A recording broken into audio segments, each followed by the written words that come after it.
হে মুরব্বী, বাচ্চাদের কান্নাও বন্ধ হয়ে গেছে, আওয়াজ আসতেছে না খিদার কারণে। মুরব্বী বলতেছে আমার বাড়িতে 1 সপ্তাহ যাবত খাবার চলছে, গেলে না কেন? আপনি তো মুসলমান না। বলে সুবহানাল্লাহ। দ্বিতীয় কথা, আপনি মুসলমান না ঠিক আছে, দাওয়াত যদি আমাদেরকে দিতেন এক্সট্রা ভাবে আমরা যাইতাম, কিন্তু দাওয়াত পাই নাই। আমরা বড় লজ্জা পাইল, সাথে সাথে চলে গেছে। বাড়িতে যাই এক উট ভর্তি চাউল ডাউল কাপড় চুপড় নগদ টাকা লইয়া আমরা ওই বাড়িতে উপস্থিত। দরজাগুলো খুলছে, দরজা সামান গুলো নিজ হাতে করে রাখছি। এই ছোট ছোট বাচ্চা বাচ্চিরা যারা ছিল, খাবার গুলো দেখিয়া সকলে মুখে হাসি আইসা গেছে। এখন তারা হাসাহাসি করছে। ইব্রাহিম বলতেছে যে আমি ঘোষণা করলাম তোমাদের আর অনাহারে থাকতে হবে না, এই খাবার শেষ হইলে আবার খাবার আমি নিজ দায়িত্বে পৌঁছাইয়া দিব। আমি এতটুকু বলছিলাম, ওই 7-8 বছরের মেয়েটা পাশে দাঁড়াইয়া আমার জন্য একটা দোয়া করেছে। এইভাবে এই আধা মিনিটে দোয়াটা হলো, বাউলা গো আমরা এতিমের দোয়া নাকি তুমি খালি এতিমের দাও না, এতিমের দোয়া তুমি কবুল করো। মাওলা গো আব্বা এতেকাল করার পর না খেতে খেতে মনে হয় কলিজা শুকাইয়া গেছে। মাওলা গো আব্বা যদি থাকতো এত অনাহারে থাকতে হতো না, কিন্তু কিছু করার নাই, আমরা এতিম। এখন এই মুরব্বী আমাদেরকে অনেকগুলো খাবার দ্রব্য টাকা পয়সা দান করছে, ভবিষ্যতে আরো দেবেন বলে ওয়াদা করেছেন। আল্লাহ আমি এতিম, তোমার কাছে মুরব্বীর জন্য শুধু একটা দোয়া করি, একটা দোয়া, বেশি না। আল্লাহ বুখারী শরীফের হাদিস, এই দোয়াটা করছে, আনা ও কাফিলুল ইয়াতীমি বিল জান্নাহ।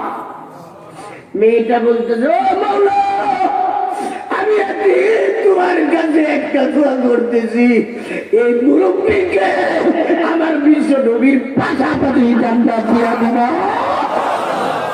বস কারবার হয়ে গেছে। मायूस न हो अहले ज़मी अपनी खता से, तो कदीर बदल जाती है मुज़तर की दुआ से।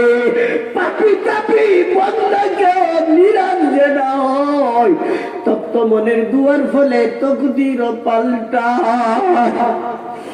আবরাই বলতেছে মেয়েটার দোয়া আমি দেখতেছি যে গাল বেয়ে বেয়ে চোখের বাড়ি করতেছে। হযরত আব্দুল্লাহ বিন মুবারক বললেন আর বলতে হবে না, আমার বুঝাইছে গেছে ওই এতিম বাচ্চির দোয়া আল্লাহ দরবারে কবুল হয়ে গেছে, সুতরাং আমাকে বিদায় দাও, চলে যায়। আব্রাহিম বলতেছে হুজুর বিদায় দিয়াও আমারে কই রাখিয়া যাবেন জাহান্নামে? আমার বুঝে আইছে না, এখন বুঝে আইসা গেছে, আর দেরি করতে চাই না। সাথে সাথে কলিমা পড়াইয়া দিলেন। কিছুক্ষণ পরে ইব্রাহিম দুনিয়ার থেকে বিদায়। কোন নেকামল সে করতে পারে নাই, এই কথাই আল্লাহ বলেন বান্দা তোমার কোন একটা আমল যদি আমার পছন্দ হইয়া যায়, আমি কুদরতি হাতে তোমাকে ধরবো, এক টান দেব, গুনার সাগর থেকে উঠাইয়া ওলি আল্লাহ চেয়ারে বসাই দিব। বলেন সুবহানাল্লাহ। যে আলোচনা হয়েছে আমার